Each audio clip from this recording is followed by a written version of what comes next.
Hello student, CBSE नया section rule लेके आए। क्या है नया रूल, ये चेक करने के लिए इस वीडियो को पूरा देखना है।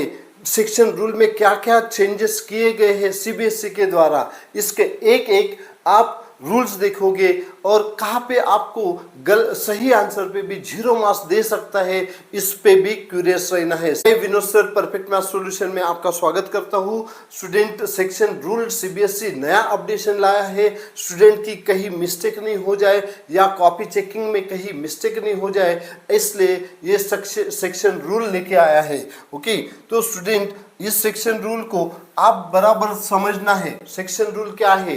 सेक्शन रूल ये साइंस और सोशल साइंस के क्वेश्चन पेपर के लिए बनाया गया है। एक्चुअली क्या होता है, साइंस ये 3 सेक्शन में डिवाइड किया गया है। Section A biology, section B chemistry, section C physics. अगर स्टूडेंट सेक्शन ए में बायोलॉजी के इसमें 5 क्वेश्चंस अगर है तो 5 क्वेश्चन में से आप कोई भी क्वेश्चन सेक्शन ए में ही लिख सकते हो। क्वेश्चन उनका ऑर्डर आगे पीछे ऊपर नीचे कर सकते हो, बट सेक्शन ए के क्वेश्चन सेक्शन बी में नहीं लिखोगे।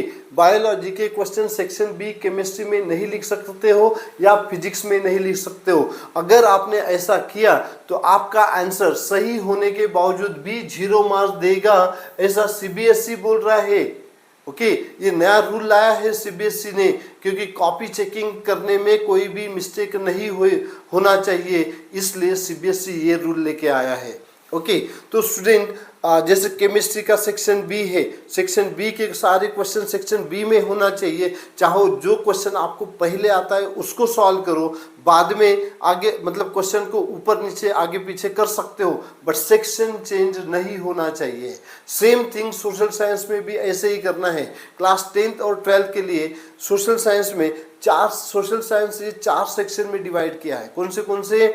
पहला है history, second geography, section A history, section B geography, section C political science and section D economics. Okay, तो हिस्ट्री का क्वेश्चन ज्योग्राफी में नहीं आना चाहिए या इकोनॉमिक्स के क्वेश्चन हिस्ट्री में नहीं आना चाहिए। अगर सेक्शन इधर उधर लिखते हो और आपका आंसर सही होने के बावजूद भी आपका वो आंसर चेक नहीं होगा, आपको 0 मार्क्स मिलेंगे।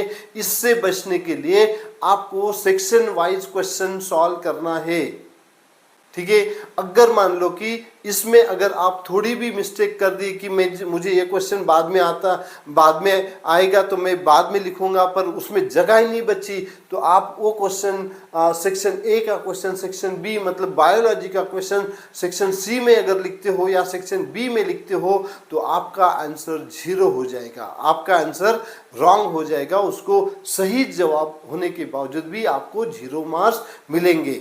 ओके, तो स्टूडेंट ऐसे अपडेशन के लिए आप परफेक्ट मैथ सॉल्यूशन से जुड़े रहें और परफेक्ट मैथ सॉल्यूशन को सब्सक्राइब करें, शेयर करें। Thank you.